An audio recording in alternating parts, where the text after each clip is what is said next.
Hello दोस्तों। तो स्वागत है आप सभी का एक और नई वीडियो में और आप देख रहे हैं द रियल इंसिडेंट। और दोस्तों मैं आपका होस्ट राजू। तो वीडियो में आगे बढ़ने से पहले अगर आप नए हैं तो हमारे चैनल को ज़रूर सब्सक्राइब करिए और बेल आइकन को प्रेस करिए ऐसी ही रियल इंसिडेंट वीडियो देखने के लिए। दोस्तों आज की कहानी हमारे एक सब्सक्राइबर अंकित जी ने शेयर की है, तो आगे की कहानी मैं उन्हीं के पॉइंट ऑफ व्यू से सुनाऊंगा। और दोस्तों अगर आपके पास भी ऐसी कोई कहानी है तो आप हमें इंस्टाग्राम पर शेयर कर सकते हैं। मेरा नाम अंकित भारद्वाज है और मैं लखनऊ का रहने वाला हूँ। पिताजी के स्वर्गवास के बाद माँ ने हमारा पुश्तैनी मकान बेच दिया और पैसे हम 4 भाइयों में बराबर बराबर बांट दिए। उन्हीं पैसों से मैंने एक मकान खरीदा जहाँ पर मैं और मेरी पत्नी और हमारा बेटा नकुल और मेरी माँ हम सब रहने लगे। चारों भाइयों में मैं सबसे छोटा भाई हूँ, इसीलिए माँ का लाडला भी हूँ, इसीलिए माँ मेरे साथ ही रहती है। हमारा नया मकान काफ़ी बड़ा था, हम सब वहाँ रहने जाने से खुश थे, पर मेरी एक गलती के कारण मैंने प्रेत से दुश्मनी मोल ले ली थी। नए मकान पर रहने जाते ही पहले ही दिन एक भिखारी ने घर का दरवाज़ा खटखटाया और खाना मांगने लगा।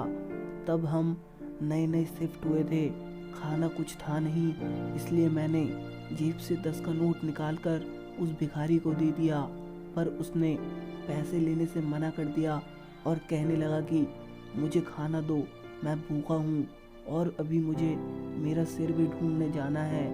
मैं उसकी यह अजीब बात सुनकर थोड़ा गुस्से में आ गया और उसने मुझसे पैसे भी नहीं लिए थे, उसका भी मुझे गुस्सा था, तो मैंने उसे चले जाने को कहा, लेकिन वो भिखारी वहाँ से गया नहीं और खड़े खड़े मुझे ही घूरने लगा और उसने मेरी चौखट पर थूक दिया। उसके इस बर्ताव से मुझे क्रोध आया और मेरा सब्र का बांध टूट गया। मैंने उसे गाली दी और गुस्से में लात मार दी। मेरी लात उसकी पेट पर लगी, फिर मैंने उसे धक्का देकर निकाल दिया। जाते जाते वो भिखारी जो मुझे बोला वो कुछ इस प्रकार था। तुम्हारे पास मुझे खिलाने के लिए एक रोटी भी नहीं। अब मैं तुम्हें बताऊंगा कि भूखे के पेट पर लात मारने की सजा क्या होती है। उस रहस्यमय भिखारी का बर्ताव मेरे साथ बुरा था, पर शायद मेरा जवाब उसके बर्ताव से भी बुरा था, जिसका एहसास एक भयानक प्रेत के प्रकोप ने मुझे करवाया। हमने घर ठीक ठाक जमा लिया था और उस भिखारी वाली घटना को हम भूलकर अपनी दुनिया में मस्त रहने लगे।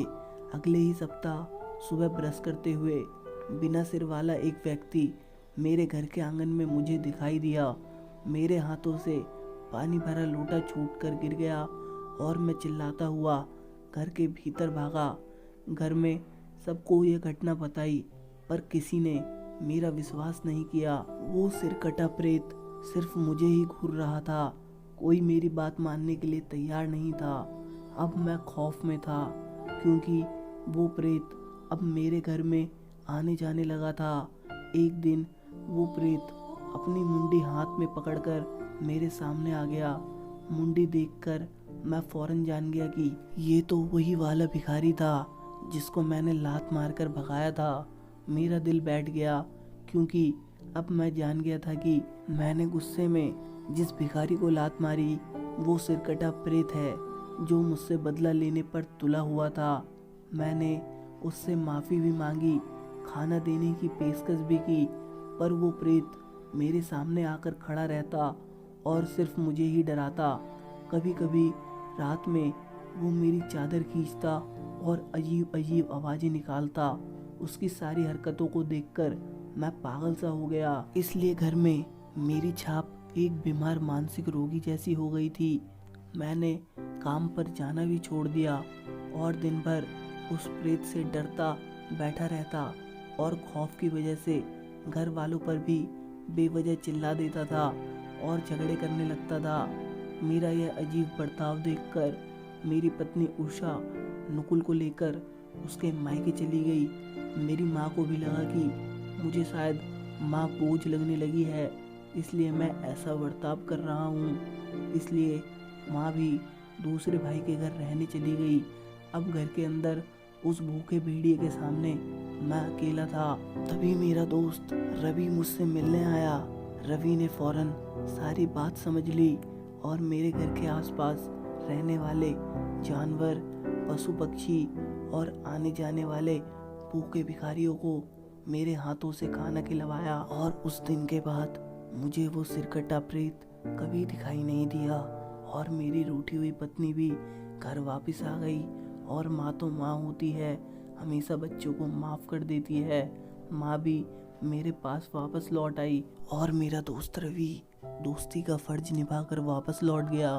तो दोस्तों, आपको ये सच्ची घटना कैसी लगी मुझे कमेंट करके ज़रूर बताइए।